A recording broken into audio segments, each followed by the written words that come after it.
At the picnic my mom said, "Next time don't bring the kid." No one defended my son.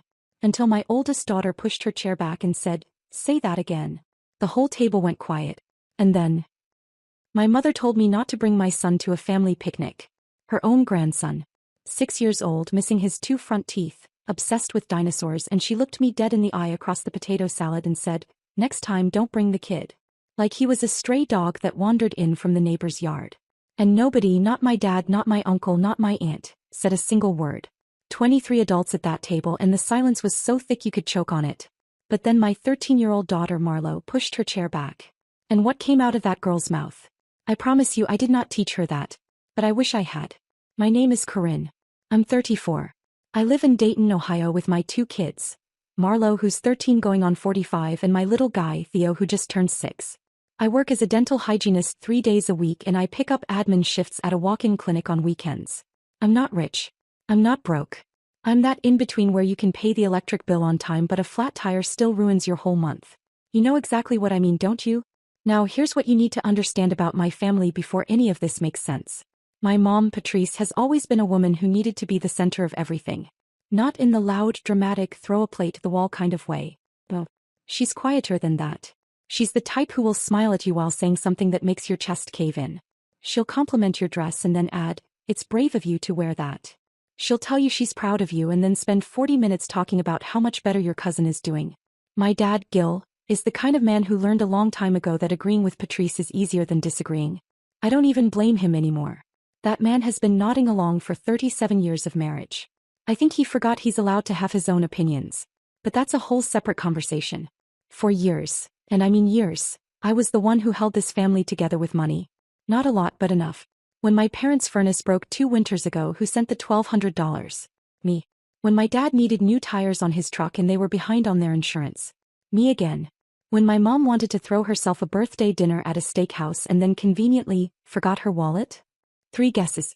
I never complained. Not once. Because that's what you do for family, right? That's what I told myself anyway. You help because they're your people, and one day when you need them they'll show up for you. Except they never did. The one time, I asked my mother to watch Theo for a weekend so I could take Marlo to a volleyball tournament in Columbus. My mom said she was too tired. Theo is not a difficult kid. He watches cartoons, he eats whatever you put in front of him, and he goes to bed at 8:30 without a fight. But she was too tired. And then I saw on Facebook that same weekend she hosted a canasta night with 6 of her friends and made 3 kinds of dip. 3 kinds of dip, but too tired for her grandson. That stung. But I swallowed it. I always swallowed it. Now I want to tell you about my cousin Deanna. She's actually my mom's sister's daughter, and she lives about 40 minutes from us in Springfield. Deanna and I have been close since we were little. She's the only person in this family who ever looked at me and said, "Corinne, you don't have to keep doing this." He saw it. She saw how my mother treated me like an ATM with a heartbeat, and she hated it. Deanna was my rock. Every time I'd call her crying after some comment my mom made, Deanna would say, "Write it down. One day you'll need to remember why you stopped." I should have listened sooner. So the picnic. Let me set the scene for you. It was the 4th of July weekend, and my Aunt Rochelle, that's Deanna's mom, organized this big family cookout at Eastwood Metro Park. The whole family was there. Uncles, aunts, second cousins I haven't seen since somebody's wedding in 2019. Kids everywhere. Burgers on the grill. Somebody brought a speaker playing old Motown. It was actually nice for about 2 hours. Theo was being an absolute angel. He was playing tag with Deanna's boys, he shared his juice box with a little girl he didn't even know, and when he scraped his knee on the sidewalk he didn't even cry.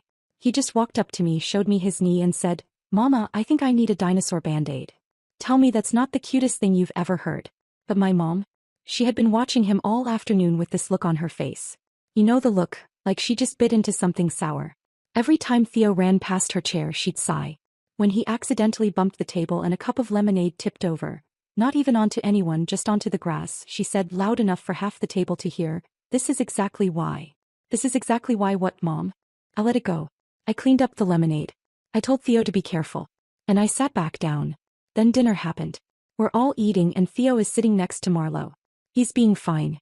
He's got ketchup on his chin and he's swinging his legs under the table because the bench is too tall for him, but he's 6. That's what 6-year-olds do.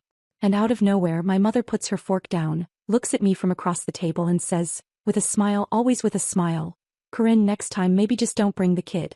It would be easier for everyone." The table went quiet. I mean silent. Like someone had pressed mute on the whole park. My Aunt Rochelle looked down at her plate. My Uncle Vernon suddenly became very interested in his corn on the cob. My dad? My dad took a sip of his beer and looked at the sky like he was searching for airplanes.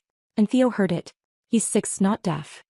He looked up at me with those big brown eyes, ketchup still on his chin, and whispered, "Mama, does Grandma not want me here? Do you understand what that does to a mother? Can you even imagine?" I opened my mouth. I was going to say something. I don't even know what, probably something polite, something measured, something that would keep the peace. Because that's what I always did. Keep the peace. Swallow it. Smile. Send the check. But before I could say a single word, Marlo put her burger down. My 13-year-old daughter, who had been sitting there quietly eating her food and minding her own business, put her burger down, wiped her hands on her napkin, pushed her chair back from the table and stood up. She looked directly at my mother. And she said, "Say that again." Not yelling. Not screaming. Just calm. Steady. 13 years old, standing there in her volleyball t-shirt and her ponytail, and she said it like she was daring my mother to repeat herself. The whole table just froze. My Aunt Rochelle's hand was halfway to her mouth and it just stopped. My mom looked at Marlo like she couldn't believe what she was hearing. And honestly, neither could I. My mom did this little laugh, you know, the one, the dismissive one, and said, "Marlo, sit down, this is an adult conversation." And Marlo said, "Then stop acting like a child." I think my Uncle Vernon actually choked on his corn. But here's where it gets complicated. Because my mom didn't just take that and move on. Oh no. Patrice doesn't lose arguments, especially not to a 13-year-old. She looked at me, not at Marlo, at me, and said, "This is what happens when you don't teach your children respect." And I felt that old familiar pull. That weight in my chest that told me to apologize. To smooth it over. To grab Marlo's arm and say, "Honey, sit down." To protect the peace at the cost of myself. But something was different this time. Maybe it was watching Theo's face. Maybe it was hearing my own daughter do what I'd been too afraid to do for 34 years. Maybe I was just finally tired. I looked at my mother and I said, "Patrice, Theo is your grandson. And if you can't treat him like family, then I don't see why I should keep treating you like mine." And then I packed up both my kids, my potato salad and my dignity, and I walked to the car. But trust me, that was just the beginning. Because what happened in the weeks after that picnic? That's when things really got ugly. And the decision I made next. Some people in my family still haven't forgiven me for it. But here's the thing, I'd do it again tomorrow. I'm going to tell you exactly what I did. And I need you to be honest with me about whether you think I went too far. So after that picnic, I drove home with my kids in the back seat and my hands shaking on the steering wheel. Marlo was quiet the whole ride, just staring out the window. Theo fell asleep with his mouth open and his dinosaur toy still in his hand. Me. I was replaying my mother's voice in my head on a loop. "Next time, don't bring the kid." Over and over. Like a song you hate but can't stop humming. When I got home, I sat in the driveway for 10 minutes after I parked. Just sat there. The engine off, the windows down, listening to the crickets. And I thought, how many times have I driven home from a family event feeling exactly like this? How many times have I pulled into this driveway with that same knot in my stomach? And the answer scared me. Because it was every time. Every single time. That night, after I got the kids to bed, I called Deanna. She picked up on the first ring, which tells you everything you need to know about Deanna. I told her what happened. Every word, every look, every second of silence from every person at that table. And when I was done, Deanna said something that I will never forget. She said, "Corinne, you've been writing checks for people who wouldn't give you a glass of water if you were on fire. When are you going to stop?" And I sat there in my kitchen at 11 o'clock at night, still smelling like sunscreen and charcoal from the cookout, and I said, "Tonight. I'm stopping tonight." Now let me tell you what stopping actually looked like. Because it wasn't some big dramatic announcement. I didn't post on Facebook. I didn't send a group text. I just stopped. Quietly. Completely. The first test came 9 days later. My mom called me, not to apologize, obviously, that would require her to believe she did something wrong. She called to tell me that the water heater at their house was making a noise, and my dad thought it might need replacing. And then she did the thing she always does. She didn't ask me for money directly. No, Patrice is way too smart for that. She just said, "I don't know what we're going to do, Corinne. Your father's only working part-time now and my knees have been so bad I can barely make it to the store. I just don't know." And then silence. That heavy, loaded silence that was supposed to make me say, "Don't worry, Mom, I'll take care of it." You know what I said instead? I said, "That sounds really stressful. I hope you figure it out." The pause on the other end of that phone was so long I actually checked to see if the call dropped. It hadn't. She just didn't know what to do with a version of me that didn't reach for her wallet. She tried again 2 days later. This time it was about the electric bill being higher than expected because of the air conditioning. Same script, the sigh, the I just don't know, the long pause. And I gave her the same answer. That's tough, Mom. Maybe you could call the electric company about a payment plan. I could almost hear her brain short-circuiting through the phone. Honestly, part of me felt terrible. I'm not going to lie to you. There's a part of me that wanted to just send the money and make it easy. Because that's the thing about being the family fixer. It becomes your identity. You don't even know who you are without the fixing. Does that make sense to anyone, or is it just me? But Deanna kept me strong. She texts me every morning, literally every morning, a little message that said something like, Day 12 of choosing yourself. Keep going. Or, you are not an ATM. You are not an ATM. You are not an ATM. That woman deserves a medal and a vacation. Now here's where the backlash started. Because when the money stopped flowing, the phone calls started coming. But not from my mom. Oh no. Patrice doesn't fight her own battles when she can recruit an army. First it was my Aunt Gail. That's my mom's youngest sister. She called me on a Tuesday afternoon while I was at work and left a voicemail that said, and I'm paraphrasing here because the actual message was about 4 minutes long. Basically that I was being selfish, that my parents were struggling, that family helps family, and that she didn't raise me, but if she had, I would know better. She didn't raise me. He's right about that. She also didn't help raise me, didn't pay for anything, didn't babysit once, and wasn't at a single one of my school events. But sure, Gail, tell me about family. Then it was my mom's friend Barbara. A woman I have spoken to maybe 6 times in my entire life called me to say she'd heard I was abandoning my parents and that she thought I should really think about what kind of example I was setting for my children. Barbara, who I once saw steal a centerpiece from a church potluck. He's giving me parenting advice now. Do you think I should have caved? Honestly? Because some days I almost did. But then something happened that made me realize I was on the right track. Theo came home from school one day. This was about 3 weeks after the picnic. And he sat down at the kitchen table while I was making dinner. He was doing that thing kids do where they're clearly working up to saying something but they keep opening and closing their mouth like a little fish. Finally he said, Mama, am I bad? I put the spatula down. I turned off the stove. I sat down next to him and said, Why would you ask me that? And he said, Because Grandma doesn't like me. So maybe I'm bad. My 6-year-old was sitting there, genuinely trying to figure out what he did wrong. This kid who shares his snacks with every child at school. This kid who draws me pictures of our family with everyone smiling. This kid who said, excuse me, to a mannequin at Target last week because he bumped into it. And he thought he was the problem. I held him so tight. And I told him, baby, you are not bad. You are the best thing that ever happened to me. And sometimes grown-ups have problems that have nothing to do with you. He seemed okay after that. He went back to playing with his dinosaurs. But I went into my bathroom, closed the door and cried so hard I had to sit on the floor. That's when I made the second decision. The first one was cutting off the money. The second one was bigger. I decided I wasn't going to any more family events until my mother apologized. Not to me, to Theo. She needed to look that little boy in the eye and tell him she was sorry and that she loved him. That was my condition. Non-negotiable. And I told her exactly that. I called her up and I said, Mom, I love you. But until you apologize to Theo for what you said at the picnic, I'm not coming to Sunday dinners, I'm not coming to holidays, and I'm not sending another dime. You want to know what she said? She said, You're going to punish me over a joke? Corinne, I was joking. You've always been too sensitive. A joke. He called it a joke. My son questioning whether he's a bad person. That's the punchline, apparently. I said, Then it should be easy to apologize for a joke. She hung up on me. And that's when the real war started.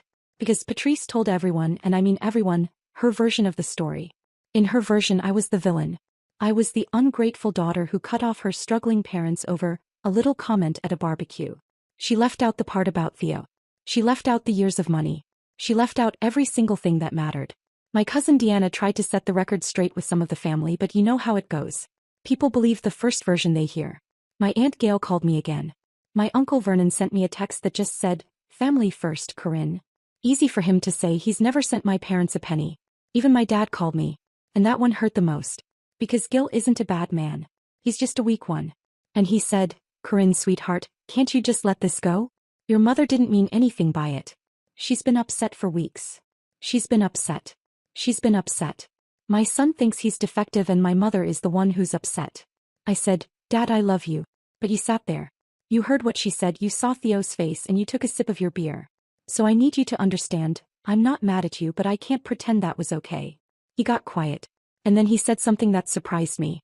He said, I know I should have said something. That was the most honest thing my father had said to me in years. And for 1 second I thought maybe he'd be the one to turn this around. Maybe he'd talk to my mom. Maybe he'd bridge the gap. But he didn't. His Gil is Gil. And agreeing with Patrice is still easier than anything else. Meanwhile, Marlo was watching all of this. My kid is sharp, she hears the phone calls, she reads the room, she sees me close my eyes and breathe before I answer texts. And one evening she came into my room and sat on my bed and said, "Mom, I want you to know that what I did at the picnic? I'd do it again. Every time." I looked at this girl, my girl, with her messy bun and her algebra homework and her chipped nail polish, and I thought, when did she become braver than me? I said, "Marlo, you shouldn't have to fight battles for your brother." And she said, "I'm not fighting battles for him. I'm fighting battles with you. Tell me I don't have the most incredible kid on this planet. Just try to tell me that." But what happened next, and I promise you I did not see this coming, is the part that changed everything. Because someone in my family decided to get involved in a way I never expected. And the consequences? Let me just say that what my mother did after that made everything at the picnic look like a warm-up.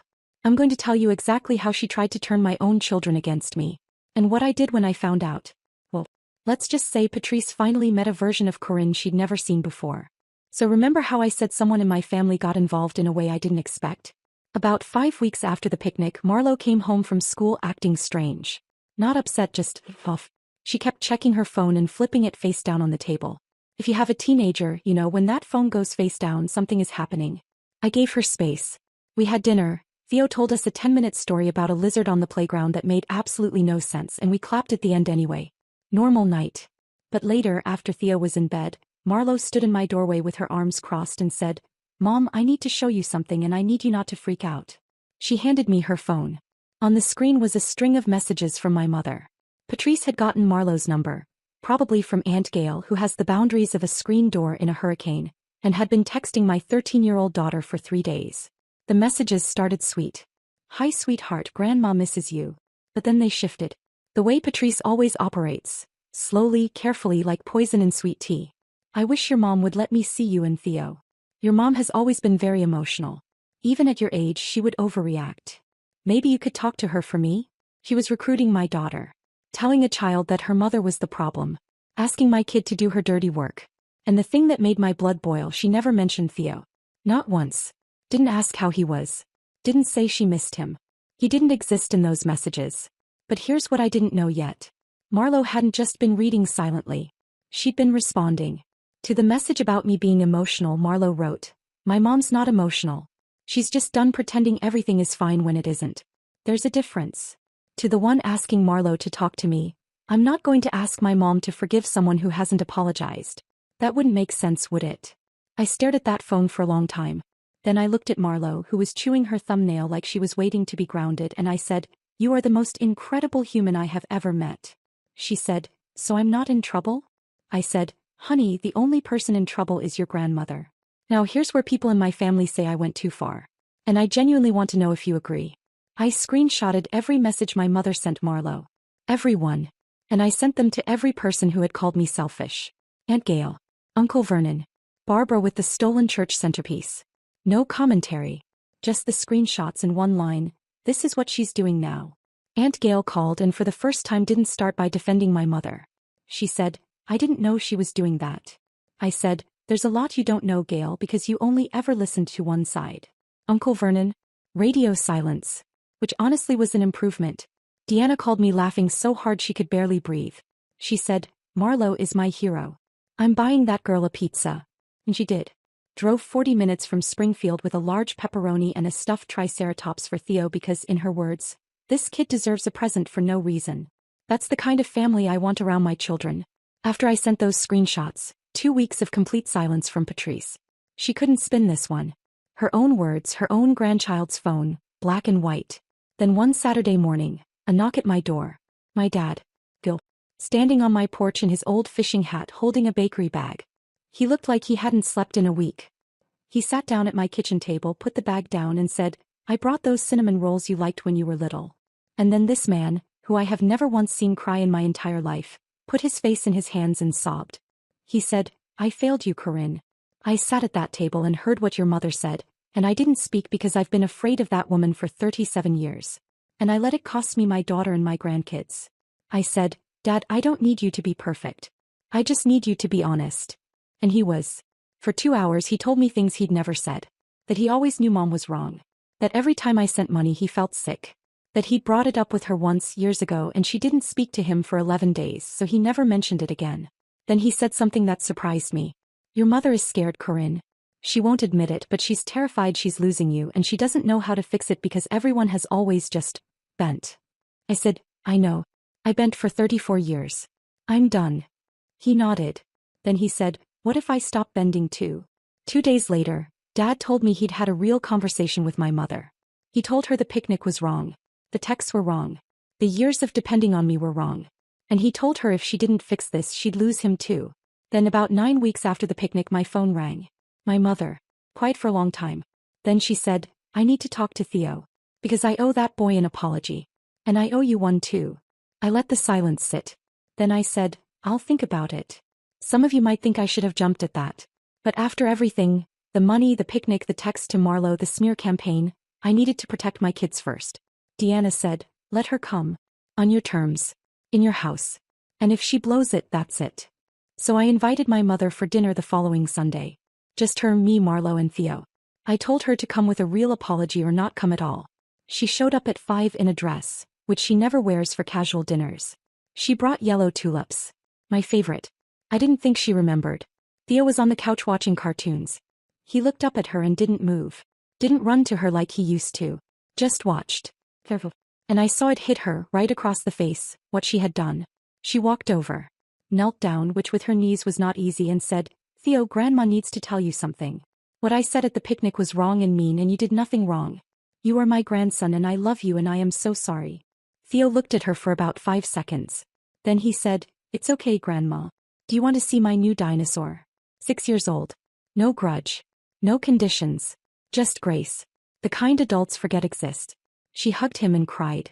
Real tears, not performance tears. The kind where your shoulders shake and you can't talk. Over dinner she apologized to me too. Said she knew she'd been unfair for years. Said she was going to start seeing a counselor, which nearly knocked me off my chair because Patrice has always called therapy complaining to strangers. Then she looked at Marlo and said, I owe you an apology too. I should never have sent those messages. You were right to stand up for your brother. Marlo said, thank you, Grandma. But just so you know, I'll do it again if I have to. My mom actually laughed. A real one. And said, I believe you. Now I'm not going to pretend everything is perfect. Trust doesn't rebuild overnight.